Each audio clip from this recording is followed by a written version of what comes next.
Vous êtes sûr Jésus sur ta vie? Ex-mari existe. Ex-femme existe. Ex-Jésus n'existe pas. Ex-Jésus n'existe pas. Voilà pourquoi la Bible dit il est le même hier, aujourd'hui et éternellement. C'est le même Dieu. Le Dieu qui a marché avec Moïse, c'est le Dieu qui marche avec toi. Le Dieu qui a marché avec Élie, c'est le Dieu de tes enfants. Il n'est l'ex de personne. Le seul et l'unique homme de 33 ans environ qui est mort et ressuscité, qui n'a jamais été l'ex de quelqu'un. Il est actuel dans la vie de toutes les personnes qui lui ont donné sa vie. Toi, tu ne peux pas prendre quelqu'un qui croit que qu'il est le centre de ta vie et vous n'êtes pas dans les mariages, tu es là comme ça en train de sourire. Et grave encore, ces gens de filles façon, tu arrives à la maison, tu prends ton téléphone, tu lui flashes des crédits. Un gars à qui tu flashes des crédits alors que ce n'est même pas ton fiancé, c'est quel type de gars? Et puis pire encore, quand tu flashes, avant de flasher les crédits, il te bip. Les hommes mal à l'aise, hein? Ça vous fait souffrir, mais c'est bien. C'est la sagesse, il faut apprendre. Il te bip, Guerlain. Pourquoi vous bipez? Il te bip et puis toi tu prends le téléphone. Ouh, c'est mon chéri. Donc quoi? Et tu es là, tu cherches. Et puis tu envoies. Je t'envoie les crédits tout à l'heure. Et lui aussi répond, envoie-moi les crédits, je veux t'envoyer un message. Donc pour qu'il t'envoie le message, il faut que toi tu envoies les crédits. Attention avec ces genres de revendicateurs permanents. Que Jésus te délivre au nom de Jésus. Que Jésus t'épargne au nom de Jésus. Comme je le disais, dans le fiançailles, c'est plus facile à détecter d'ailleurs. Très facile. Lorsqu'un homme se plaint toujours, il se plaint de tout ce que vous faites. Arrêtez-vous un peu, arrêtez d'être pressé. Et parlez à Dieu un peu plus. C'est le 40e point. Allons-y, on va chuter pour ce soir. Comme je disais, si vous avez des questions, vous écrivez vos questions. À la fin, vous allez donner au service d'accueil. Demain, je commencerai par répondre aux questions, que ce soit en présentiel ou en distanciel, avant de continuer l'enseignement. 4e, un revendicateur bavard salit votre réputation. Parce que comme il se plaint que tout ce que vous faites est mal, il va commencer à parler partout. Quand il rencontre son oncle, il parle. Il rencontre ta tante, il parle. Il rencontre le pasteur, il parle. Il va voir un prophète à la montagne, il parle. Il va parler de tes défauts partout. Pourquoi? Parce qu'il considère que lui est parfait, que si sa vie ne va pas bien, c'est à cause de toi. Et donc il va commencer à en parler partout. Ta réputation est salie. Tu vas entrer dans une pièce, tu vois tout le monde en train de sourire. Tu ne sais pas pourquoi on sourit. Tu crois qu'on est content de te voir. On n'est pas content de te voir. C'est parce que ces gens connaissent ta vie. Ils détruisent votre réputation. Une telle personne, c'est une personne meurtrière. Une personne dangereuse à ne pas rencontrer. Notez s'il vous plaît. Lorsque les revendicateurs bavards parlent de vous pour salir votre réputation, c'est une manière pour lui aussi de présenter son image parfaite. Parce que quand quelqu'un dit « cette femme est mauvaise, c'est elle qui me pose des problèmes », c'est pour dire aux gens « moi je suis un homme bien et moi, c'est moi qui bénis sa vie. C'est moi qui solidifie ce mariage. » Lorsque quelqu'un salit votre réputation, comprenez que par ricochet, il voudrait purifier son image, présenter une image belle de lui. Est-ce que quelqu'un m'entend? Est-ce que quelqu'un m'entend? Alors je veux ouvrir une parenthèse pour dire ceci. Dans le cadre d'une relation entre David et Jonathan, c'est-à-dire une alliance d'amis, d'amitié, si malheureusement vous tombez sur ce genre de personne, dans l'amitié, c'est-à-dire une personne qui vient toujours vous raconter le mal des autres, captez ce message ce soir. Cette personne a envie de vous dire, Cette autre est mauvaise, mais moi je suis la personne digne de confiance. Faites attention avec celui qui veut vous montrer ou vous prêche. Est-ce que quelqu'un m'entend? Quand quelqu'un est bon, il vit dans sa bonté, c'est tout. Mais quand une personne travaille son image pour vous la présenter, faites attention à cette personne. Elle risque d'être pire que la personne qu'elle critique. Cinquième danger, et le dernier, un revendicateur permanent ou continuel modifie les cœurs les plus solides. Je parle dans le mariage, le cœur de l'autre là, de la personne qui souffre. Le revendicateur modifie le cœur le plus solide. Peu importe le type de cœur que tu as, mon frère. Si tu vis avec une femme comme ça et tu vis sans trouver des solutions, 5 ans c'est trop. Ton cœur sera autre chose. La bonne personne va se retrouver en train de devenir ceci. La bonne personne va se transformer, se déformer, on va dire ça comme ça, et va se retrouver en train de devenir ceci. J'espère qu'on écrit avec moi. Premièrement, la personne qui est en face du revendicateur dans le mariage sera insensible. La personne aura un cœur de pierre. C'est très important de noter par rapport au cœur. Je vais te poser la question demain. C'est important. La personne sera insensible, aura un cœur de pierre. Ça veut dire que tout ce que vous allez lui dire, ça ne va plus rien faire. Tous les reproches ne vont plus rien faire.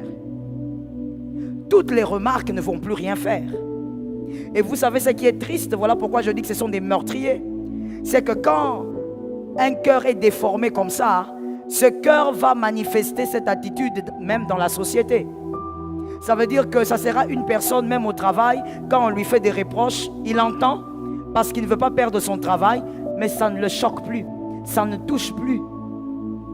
Est-ce que vous voyez à quel point le meurtrier peut détruire le cœur? La personne commence à avoir un cœur de pierre, c'est-à-dire la femme qui subit ou l'homme qui subit. C'est là que vous verrez même à l'église, vous faites des reproches à une femme mariée, elle vous regarde, ça ne lui dit rien. Tu dis, mais maman, ça tu n'as pas bien fait. Normalement, un cœur normal doit se sentir un peu touché, un peu reproché. Mais tu vois cette femme mariée là, elle te regarde. Maman, tu as entendu? C'est fini. Ça veut dire qu'en réalité, elle a un homme qui a déjà fait de son cœur un cœur de pierre. Tous les reproches ne font plus rien. Tous les reproches ne touchent plus. Parle comme tu veux, crie comme tu veux, il te regarde. Cet homme qui a une femme comme ça, il te regarde. Des fois même tu as l'impression que il est froid comme de l'eau. Il te regarde, il est insensible. Qui l'a rendu insensible? Son mari, sa femme. Un cœur de pierre. Deuxième type de cœur. Vous verrez, quand c'est quelqu'un d'autre, au lieu d'avoir un cœur de pierre, ce cœur va être brisé. Un cœur brisé. Un cœur en miettes. Un cœur totalement brisé. Conséquence d'un cœur brisé, le cœur ne croit plus en lui-même. Le cœur ne croit plus en rien. Dans mon parcours ministériel, j'ai vécu des choses comme ça. Dieu m'a permis aussi d'avoir des filles et des fils comme ça, mais plus des filles. Je bénis le Seigneur parce que la majorité de ces filles sont des filles transformées aujourd'hui. Oui, ce sont des filles avec qui je fais 9 ans, 10 ans, d'autres même 13 ans aujourd'hui. C'est d'autres types de femmes. Des fois même la famille est étonnée. Mais c'était quoi? Malheureusement, papa était un meurtrier comme celui-ci, un revendicateur qui manifestait cela auprès de sa femme, mais ça descend aussi sur les enfants. Et la fille grandit comme ça. Elle ne croit pas en elle. Elle ne croit pas qu'elle peut faire quelque chose dans la vie. Elle ne croit pas qu'elle peut apporter quelque chose. Quand vous parlez dans la réunion, je me rappelle encore, vous pouvez parler dans une réunion de jeunes filles que j'organisais il y a peut-être aujourd'hui combien? Ça va peut-être faire plus de 17 ans que j'organisais ce genre de réunion. Vous êtes dans une réunion avec les jeunes filles. Tu lui poses la question, toutes les filles parlent. Quand c'est son tour, j'ai rien à dire. Mais tu n'as rien à dire. On développe un sujet. J'ai rien à dire. Tu es d'accord avec ce qu'on a dit? Je ne sais pas. C'est une fille brisée. Mais pourquoi? Sa mère ou son père est un revendicateur continuel. Ça veut dire, maman a laissé son mari, maintenant elle descend sur les enfants. Tout ce que les enfants font n'est pas bon. Tu as mal fait ceci, tu as mal lavé les assiettes, tu as mal fait ceci, tu es incapable, tu ne peux rien faire dans la vie. Elle est brisée. Celui qui va loin n'est pas celui qui a beaucoup de talents et de dons. Dis à un frère, c'est de moi qu'on parle. Oh, dis bien, parce que tu iras loin. Dis à un frère, c'est de moi qu'on parle. Celui qui va loin n'est pas celui qui a beaucoup de dons et de talents. Ce n'est pas celui qui a beaucoup de pistons. C'est celui qui croit en lui. Il faut que tu croies en toi. Or, quand on brise ton cœur, on détruit l'estime. Tu as l'impression que ce sont les autres qui font bien. Non, on te donne une responsabilité. Non, donnez à telle sœur, elle va faire mieux que moi. Tu es timoré à l'intérieur de toi. Un cœur brisé. J'ai rencontré des femmes comme ça. L'une d'entre elles, je lui disais, la solution à ton problème, c'est que tu dois entreprendre. Entreprends, fais quelque chose. Comme ton mari te donne de temps en temps de l'argent, organise-toi pour vendre quelque chose. Elle me regarde et me dit, pasteur, vous parlez de qui? De moi? Je dis, mais oui, je parle de toi. Tu es une femme intelligente, ton père, par la grâce de Dieu, a permis que tu étudies, tu es licenciée en économie, tu es une femme intelligente. Elle me dit, pasteur, non. Je suis peut-être allée à l'université, mais je ne pense pas que je suis aussi intelligente que vous le dites. Je dis, mais qu'est-ce que tu veux dire? Elle me dit, pasteur, vous voulez que je sois franche avec vous? Je dis, oui. Je crois que vous parlez comme ça parce que c'est votre travail. Vous êtes pasteur. Votre travail est celui d'encourager les gens. Mais je ne crois pas que moi, je suis capable de commencer quelque chose et que ça marche. Mon mari m'a toujours dit que j'étais idiote. Quelqu'un d'autre peut dire, ah, seulement parce que ton mari t'a dit. Mon frère, c'est parce que tu n'es pas marié. Tu ne sais pas ce que c'est le mariage. Quand tu dors avec quelqu'un, tu as des relations sexuelles avec cette personne, tu te réveilles avec cette personne, tu manges avec, tu te laves avec, cette personne te dit que tu ne vaux rien. Dans ta tête, ça va rentrer. C'est la personne que tu fréquentes le plus pendant la journée ou même pendant la semaine. Il n'y a pas celui que tu fréquentes plus comme ton mari ou comme ta femme. J'ai dit à cette femme, mais qu'est-ce que tu racontes? Est-ce que tu crois que si tes parents t'ont envoyé à l'université, c'est parce que tu étais incapable? Mais non, ils m'ont envoyé à l'université pour leur honneur. On l'a tellement brisée qu'elle est convaincue que tout ce qu'on a fait dans sa vie, c'était pour l'intérêt de ses autres, qu'elle, elle ne compte pas. Mais une femme de 48 ans, ces genres de personnes, des revendicateurs, vous négligez parce que vous ne savez pas à quel point ça peut vous détruire. Ça brise le cœur de certaines personnes. Elles ne croient plus en rien. Vous avez déjà remarqué, peut-être que même c'est vous, je ne sais pas. Vous êtes en classe, l'école primaire. On pose une question, tu as la réponse, mais tu ne lèves pas le doigt. Merci pour votre sincérité. C'est toute une maladie, hein? C'est tout un état psychologique et une maladie psychologique. Tu as la réponse, tu sais que 1 plus 1 égale 2. On pose la question, mais tu es là. Quand ton ami lève la main, 2, on acclame. Et tu regardes, dans ton cœur, tu dis, ah, j'avais la réponse. Mais ce n'est pas comme si la deuxième fois tu vas répondre. Oui, le même professeur peut poser une deuxième question. Tu es sûr aussi que c'est la bonne réponse parce que la première était bonne. Mais tu ne réponds toujours pas. Parce que quelque part, tu crois au fond de toi que ce qui sort de ta bouche ne peut pas être correct. Celui qui t'a brisé, gloire à Dieu, que ce n'est pas celui qui a créé le cœur. J'aime cet amen, ça localise ta famille. Si ce n'est pas ton cas, que ça localise même ta famille. Celui qui t'a brisé n'a pas créé le cœur. Un seul a créé le cœur, il est le réparateur des brèches. Il va réparer les brèches au nom de Jésus. Troisième type de cœur que ça produit. Allons-y, on va prier. Troisième type de cœur, lorsque vous êtes là, sous la pression d'un homme, d'une femme comme ça. Un cœur violent. Ça produit de la violence. un cœur rebelle. Le cœur devient rebelle. Vous êtes violent à l'extrême parce que vous voulez vous défendre tout le temps. Vous êtes en mode défense. Vous avez refusé d'être brisé. Vous avez refusé d'être un cœur de pierre. Mais vous êtes allé vers un autre cœur qui n'est pas bon. Vous avez un cœur rebelle. Vous vous défendez même là où on ne vous a pas fait du mal. Vous êtes toujours en mode défense. Quand on vient, on vous demande, mais est-ce que c'est toi qui... Non, non, non, non, ce n'est pas moi. On t'a seulement demandé si tu avais déplacé la bouteille. Mais tu te défends pourquoi? Parce que tu as vécu avec un revendicateur. Qui a fait de toi un rebelle? Ton cœur est en rébellion de manière permanente. Mon frère, tu vas te rebeller même celui qui... Je vais le dire mieux. Tu risques de te rebeller même face à celui qui t'aime. Il faut guérir. Est-ce que quelqu'un m'entend bien? Je l'ai dit ici, j'ai ouvert une brèche. Que peut-être que ce n'est pas ton mari, ta femme qui t'a fait ça. Mais peut-être que ton père était comme ça, ta mère. Et ça s'est descendu même jusqu'à chez vous les enfants. Vous sentez cette pression. Et tu as un cœur rebelle. Même à chaque fois qu'on veut te faire quelque chose, tu crois qu'on veut te faire du mal. Alors qu'il n'y a pas de mal. Que Jésus te délivre. Le dernier type de cœur que ça risque de vous donner. Un cœur vengeur. C'est le pire de tous. Un cœur vengeur.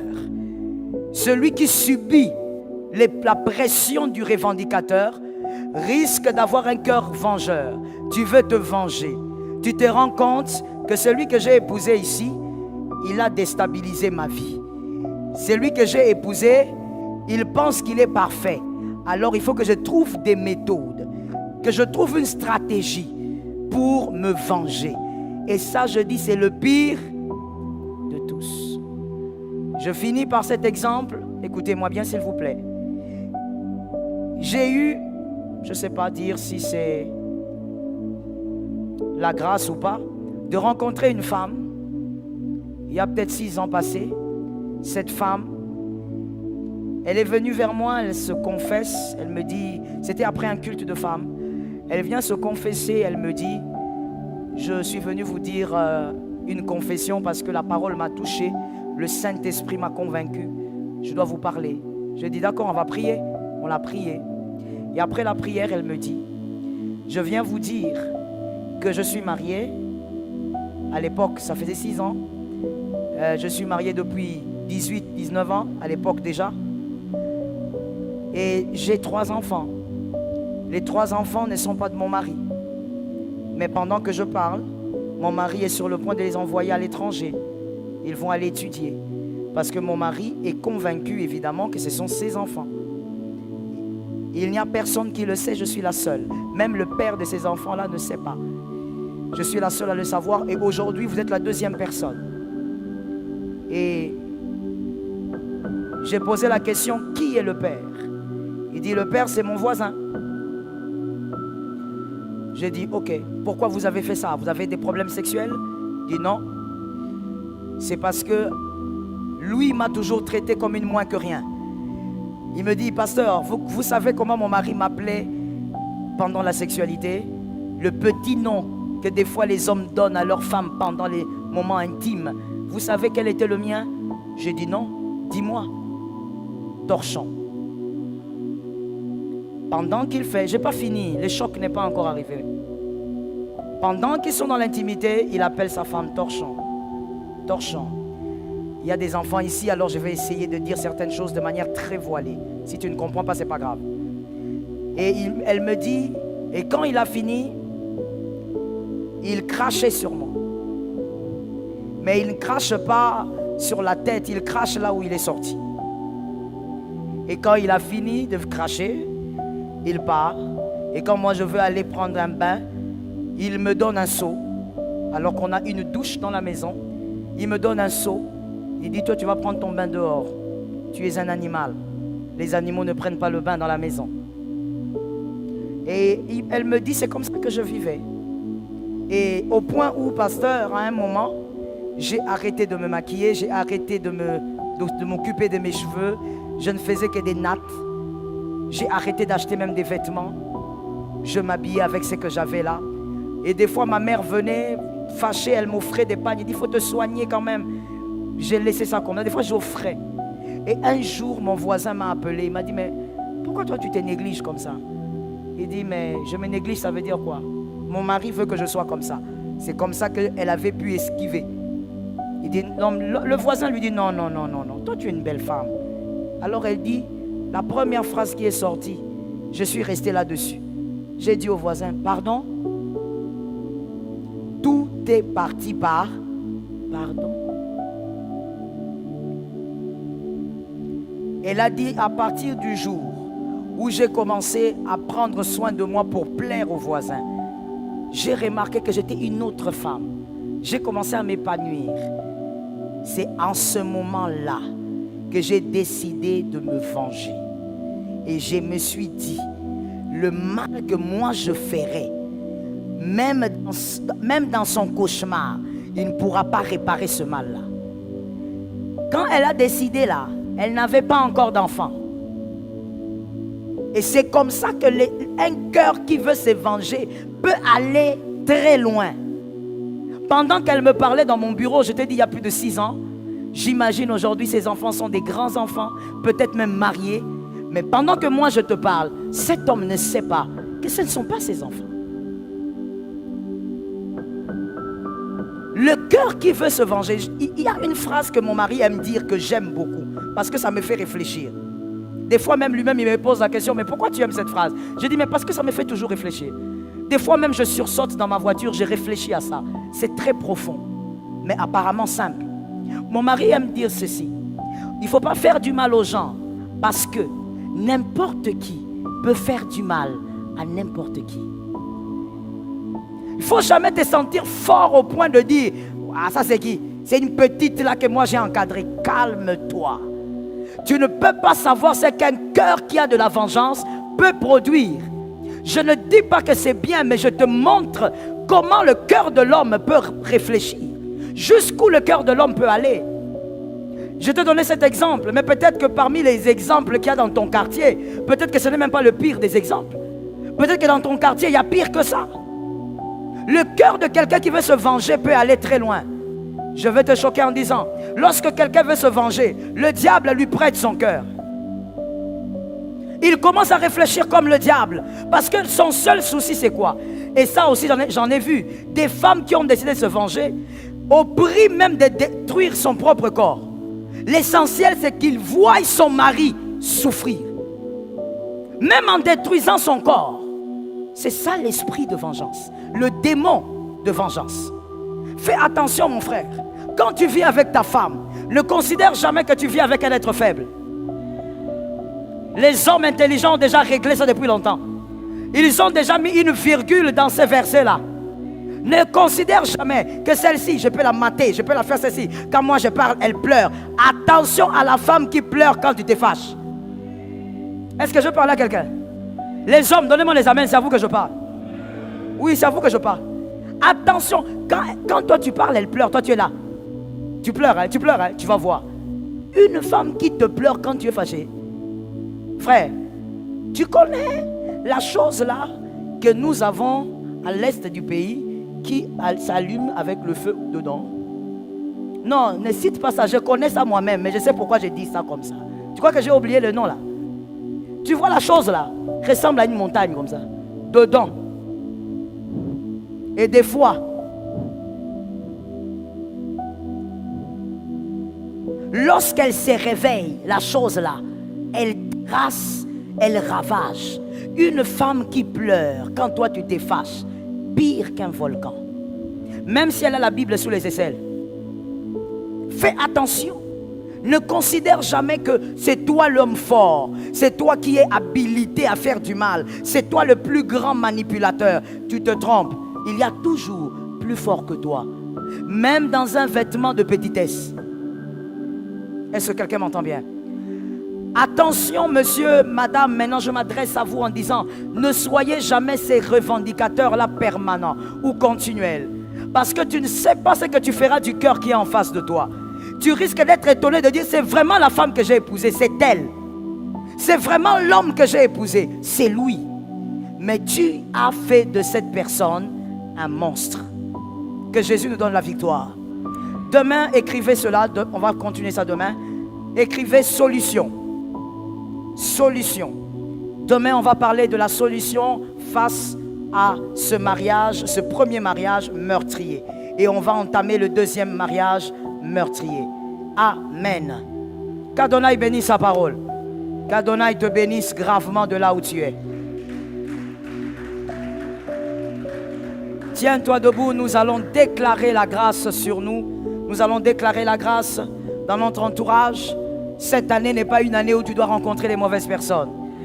On n'a pas beaucoup de temps, il reste peu de mois, n'est-ce pas? Il reste combien de mois? Combien de mois il reste? On ne compte pas le mois d'août est terminé. Combien de mois il reste?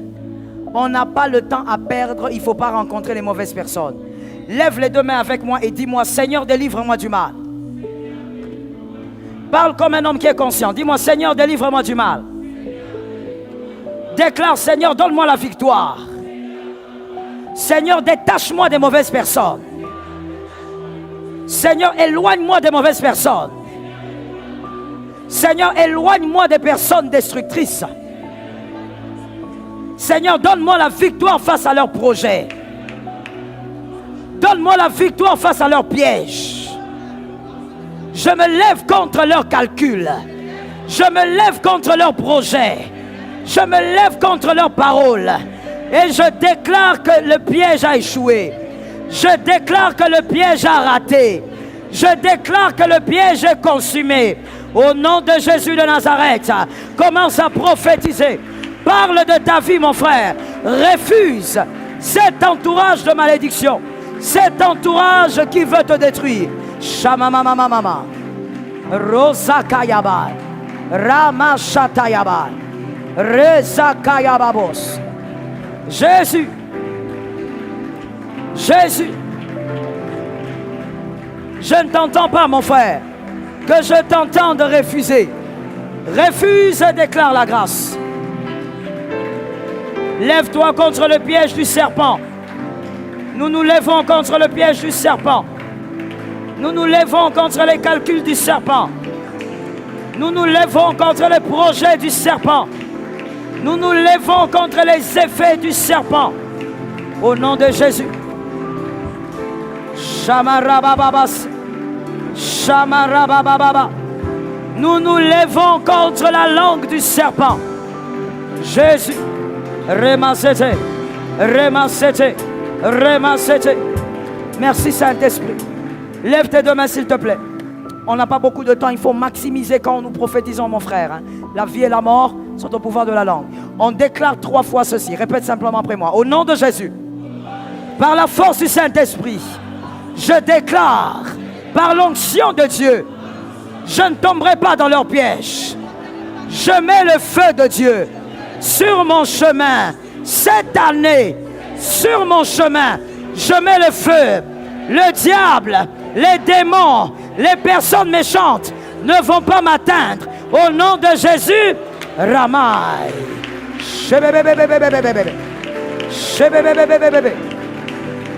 Jésus. Rabababo sete bababo. Ramama sakaya baba.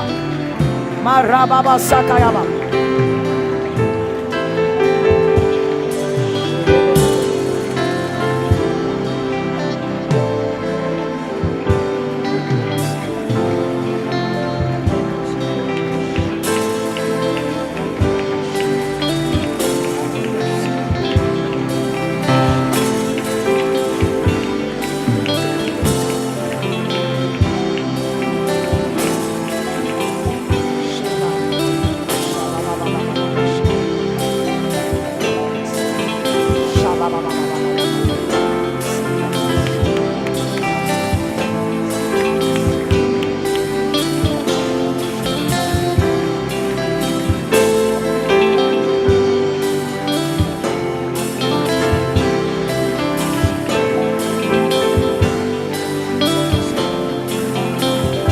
Merci Saint-Esprit. Lève tes deux mains s'il te plaît. Le Saint-Esprit, lève tes deux mains s'il te plaît. La première main que tu lèves, c'est ta vie. La deuxième main, ce sont les mariages dans la famille. Le Saint-Esprit me dit, nous devons déclarer la restauration des mariages brisés dans la famille. La même onction, elle va attirer les mariages favorables. Je déclare et tu dis l'onction dans ma famille.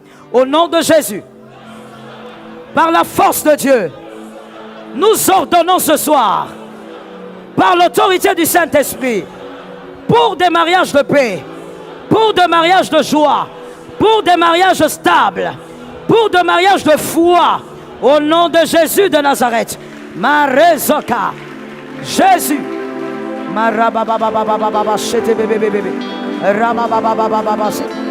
Oh Saint-Esprit, j'appelle l'autorité de l'onction. J'appelle l'autorité de l'onction. J'appelle l'autorité de l'onction. J'appelle l'autorité de l'onction. J'appelle l'autorité de l'onction. J'appelle l'autorité de l'onction. Marababa chetebe. Marababa chetebe. Marababa chetebe. Marababa chetebe. Marosotababos. Marababosa. Jésus, que l'huile localise tes frères. Que l'huile localise tes sœurs. Jésus, restauration, restauration, restauration, restauration, restauration, restauration, restauration.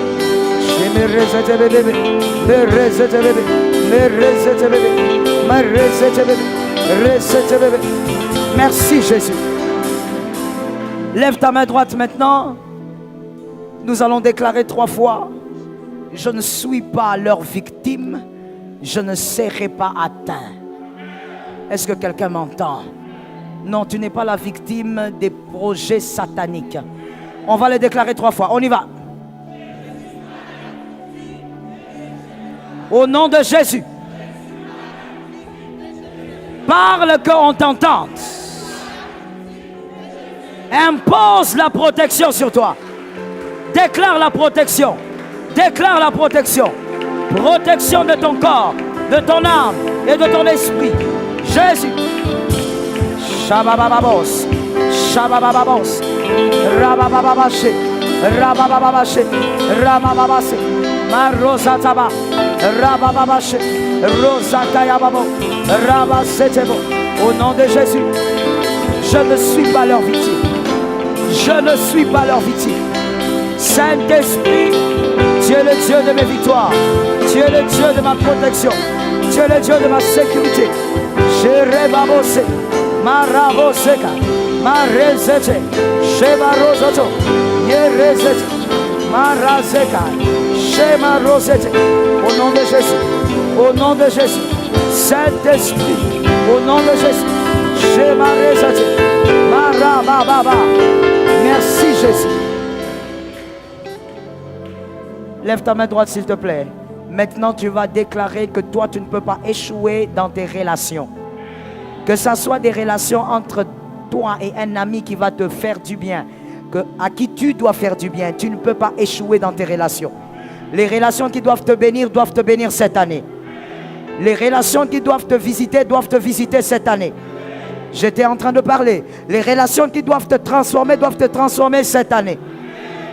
Déclare que toutes les relations te bénissent. Nous déclarons au nom de Jésus.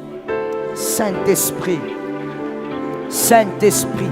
Sharababosaka. Sharabababosa. Rababashetayababo. Rababasakaya. Shemarababose. Au nom de Jésus. Au nom de Jésus. Au nom de Jésus. Au nom de Jésus. Saint-Esprit. Saint-Esprit. Au nom de Jésus. Au nom de Jésus. Saint-Esprit, je reçois la grâce. Toutes les grâces, Seigneur éternel, qui doivent me localiser. Cette année, je les reçois. Au nom de Jésus-Christ. Merci Saint-Esprit. Mets tes mains là où tu veux, je veux prier pour toi. Je t'avais dit, maximisons le temps de prière. Je veux prier. Saint-Esprit. Alléluia. Alléluia. Pasteur Marianne, vous êtes où? Venez, tenez ça. Descendez avec. Shamaï, Shamaï, Shamaï. Saint-Esprit. Sois dans la prière. Posez la question si sa femme est enceinte. Allez-y. Service d'accueil, vous êtes trop distrait. Posez la question, monsieur Aoudi. Posez la question. Venez. Je vois un esprit de mort sur la tête de votre femme. Sur la tête de votre femme. Un esprit de mort. Je vois cette femme entrer dans un hôpital et on vous annonce sa mort. Mettez-vous debout là, on va vous oindre. La mort ne doit pas atteindre votre femme. Mais je vois ça aussi de manière claire que sont des manigances sorcellériques. C'est attaché à une sorcellerie de famille. On veut détruire cette femme. Cela n'arrivera pas. Mettez l'huile sur ses mains. On vous met l'huile sur les mains, mettez ça sur la tête. Que cette huile localise votre femme. Mettez sur la tête. Pendant que vous mettez sur la tête, que votre femme, là où elle se trouve, qu'elle soit protégée par la même onction. Que la même grâce sécurise votre femme. Et que l'esprit de mort déménage pendant que vous êtes en train de oindre votre tête. Que la puissance de la sorcellerie soit brisée dans toutes ses dimensions. Vous n'enterrerez pas votre femme cette année au nom de Jésus. Ni l'année prochaine par l'autorité du Saint-Esprit. Protection sur la maison. Allez avec l'onction. Je déclare au nom de Jésus de Nazareth, ce qui doit arriver cette année, que Dieu a prévu, ça t'arrive sans détour. Ce qui doit atteindre ta maison cette année, ça t'atteint sans détour. Ce qui doit arroser ta maison, arrose ta maison sans détour. Je déclare la protection sur ta tête. Que ceux qui ont comploté contre toi rencontrent la gloire de Dieu. Qu'ils rencontrent la puissance de Dieu. Qu'ils rencontrent l'autorité de Dieu. Que ton mariage, marié ou célibataire, recevez bien, que ton mariage soit un lieu de paix, soit un lieu de sécurité, soit un lieu de percée, soit un lieu d'épanouissement. Que ton mariage soit sécurisé par une nouvelle onction. Toutes les paroles négatives qui entouraient ton mariage, je les chasse au nom de Jésus. Toutes les paroles négatives qui entourent toujours les mariages des membres de ta famille, je les chasse au nom de Jésus. Et je déclare que ton mariage fera la différence. Ton mariage sera particulier. Ton mariage sera rempli de paix. Ton mariage sera rempli de tranquillité. Ton mariage est une opportunité de grâce et de victoire. Que ton mariage soit comme un ascenseur qui va vous hisser vers le haut. Un ascenseur qui va vous positionner. Un ascenseur qui vous donnera un autre niveau. Je le déclare dans la vie de celui qui a cru. Et celui-là a dit Amen. Vous êtes sur Jésus sur ta vie?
grandparents' attic.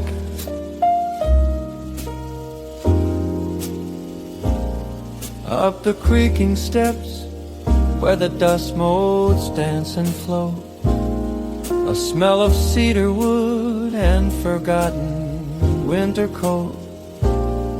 The air is thick with silence, time moves at a snail's pace. In this warm corner, holding history in its place. An old dented trumpet that Grandpa used to play tells 1,000 untold stories of a brighter yesterday.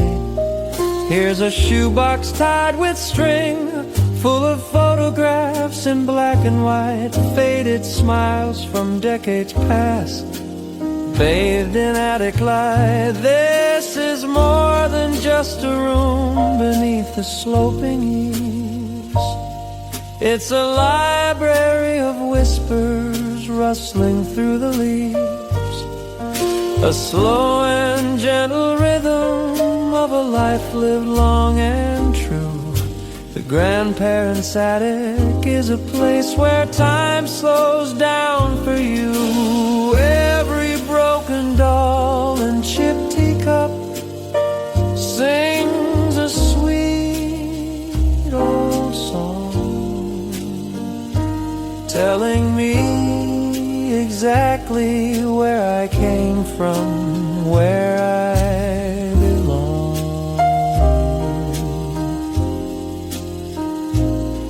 I found a handwritten letter from wartime, frayed and thin, the paper yellowed at the edges, the ink bleeds from within.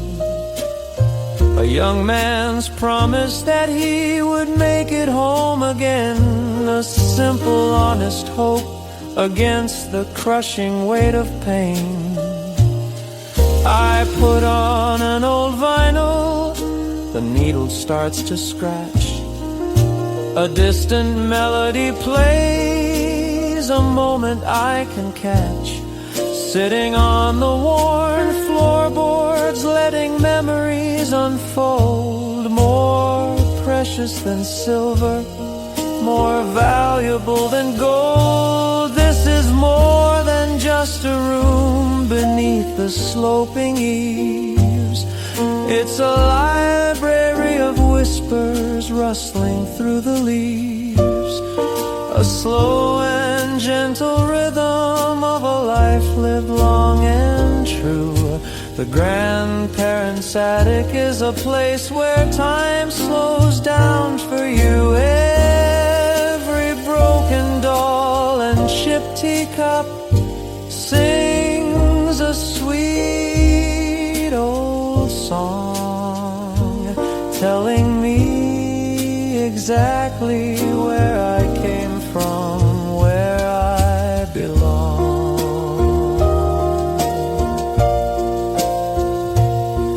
They say to look ahead, always run towards the new, but sometimes the deepest wisdom is in the things we knew. A legacy of love in the things they left behind, peace and quiet comfort for the searching modern mind.